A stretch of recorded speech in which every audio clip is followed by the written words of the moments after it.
प्रिय विद्यार्थियों, पिछले वीडियो में आपके अलंकार के बारे में देखा था कि अलंकार किसे कहते हैं। अलंकार का अर्थ होता है विभूषित करना या सुशोभित करना। विशेष रूप से इसका संबंध काव्य से होता है। काव्य की शोभा बढ़ाने वाले तत्वों को अलंकार कहते हैं। अलंकार के दो भेद बताए गए थे। पहला था शब्दालंकार, दूसरा अर्थालंकार। शब्दालंकार के तीन भाग होते हैं, अनुप्रास, यमक, श्लेष, जिसको पिछले वीडियो में आप लोगों ने देखा है।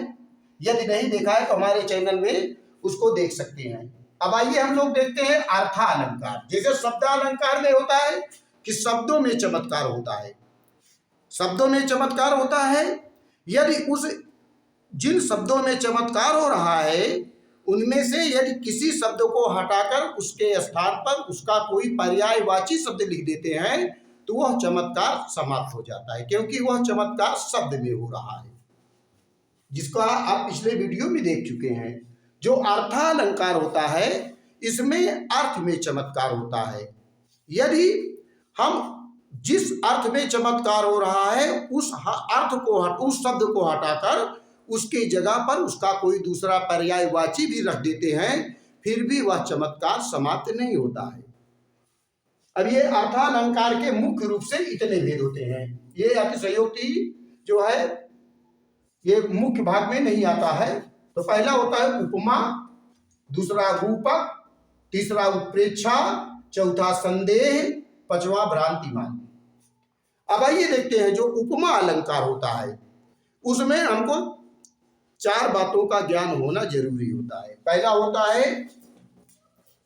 उपमेय, दूसरा होता है उपमान, तीसरा होता है वाचक शब्द, चौथा होता है समान गुणधर्म। समान गुणधर्म या गुणधर्म, गुणधर्म होता है, समान गुणधर्म नहीं गुणधर्म। इसमें गुणों के आधार पर दो वस्तुओं की तुलना की जाती है। किन्हीं दो वस्तुओं की तुलना या समानता उनके गुणों के आधार पर की जाती है, वहां पर जो है उपमा अलंकार होता है। जहां पर किन्हीं दो वस्तुओं की समानता या तुलना उनके गुणों के आधार पर की जाती है वहां पर उपमा अलंकार होता है। लेकिन जो समानता सूचक शब्द है उस शब्द का होना आवश्यक है। जैसे देखते हैं ये आपका उपमा अलंकार है, पीपर पात सरिस मन डोला। अब यहां पर देखते हैं कि पीपर माने पीपल के, पात माने पत्ते के, सरिस माने समान, मन डोला मन डोलने लगा। तो यहां पर देखिए मन की तुलना किससे की गई है? मन की तुलना पीपर के पत्ते से की गई है। तो यहां पर किसकी तुलना की गई है? मन की। तो मन क्या हुआ? उपमेय। जिसकी तुलना की जाती है उसे क्या कहते हैं? उपमेय कहते हैं। जैसे पीपर पात सरिस मन डोला, मन पीपल के पत्ते की तरह डोलने लगा, तो मन क्या हुआ? उपमेय। और जिससे तुलना की जाए वो उपमान होता है। जैसे मन पीपल के पत्ते की तरह डोलने लगा तो मन की तुलना किससे की गई? पीपल के पत्ते से की गई। तो ये आपका पीपर पात जो है, पीपर पात ये जो है उपमान है। वाचक शब्द क्या है? सरिस। सरिस माने समान। और गुण धर्म क्या होगा? डोला, डोलने लगा। तो इस तरह से ये उपमा अलंकार की परिभाषा हो गई। उपमा अलंकार किसे कहते हैं? फिर से देखते हैं कि जहां पर किन्हीं दो वस्तुओं की समानता या तुलना उनके गुणों के आधार पर की जाती है और समानता सूचक शब्द का प्रयोग किया जाता है वहां पर उपमा अलंकार होता है। जिसे दूसरा भी देख सकते हैं, मुख मयंक सम मंजू मनोहर। अब ये देखिए, मुख माने मुख, मयंक माने चंद्रमा, मुख चंद्रमा के, सम माने समान, मंजू मनोहर सुंदर है। तो यहां पर मुख की तुलना किससे की गई है? चंद्रमा से की गई है। तो मुख हो गया उपमेय, चंद्रमा हो गया उपमान, सम हो गया वाचक शब्द और मंजू मनोहर हो गया साधारण गुणधर्म। इस प्रकार ये उपमा अलंकार हो जाता है। अब आइए रूपक अलंकार देखते हैं। ये दोनों किस अलंकार के उदाहरण है? उपमा की। अब आइए देखते हैं रूपक अलंकार, जहां पर उपमेय में उपमान का भेद रहित आरोप हो, यानी उपमेय को उपमान मान लिया जाता है, इसमें समानता सूचक शब्द का प्रयोग नहीं किया जाता। जहां पर उपमेय में उपमान का भेद रहित आरोप होता है वहां पर रूपक अलंकार होता है। जैसे देखिएगा, चरण कमल बंदो हरिराई, यहां पर दो शब्द हैं, चरण और कमल। तो चरण को कमल मान लिया गया है, उपमेय चरण, कमल उपमान, बीच में देखिए कारक चिन्ह ये लगा हुआ है, लेकिन समानता का कोई चिन्ह नहीं है। तो अर्थात चरण का कमल में भेद रहित आरोप है, इसलिए यहां पर हुआ रूपक अलंकार। इसी प्रकार कमल नयन को छाड़ी महातम और देव को दावे, तो यहां कमल नयन, नयन को क्या माना गया है? कमल के समान।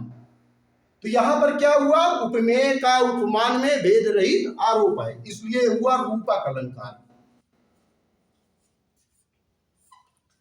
अब आइए देखते हैं उत्प्रेक्षा अलंकार। उत्प्रेक्षा में भी उपमेय और उपमान रहता है, लेकिन उपमेय में उपमान की संभावना प्रकट की जाती है। जहां पर उपमेय में उपमान की संभावना प्रकट की जाती है वहां पर उत्प्रेक्षा अलंकार होता है। जैसे सोहत ओढ़े पीत पट श्याम सलोनी गात मनव नील मन शैल पर आतप पर्यो प्रभात। यहाँ पर उत्प्रेक्षा अलंकार की और विशेषता है कि तानु मानु जानो मानो मनव जैसे शब्द का प्रयोग किया जाता है।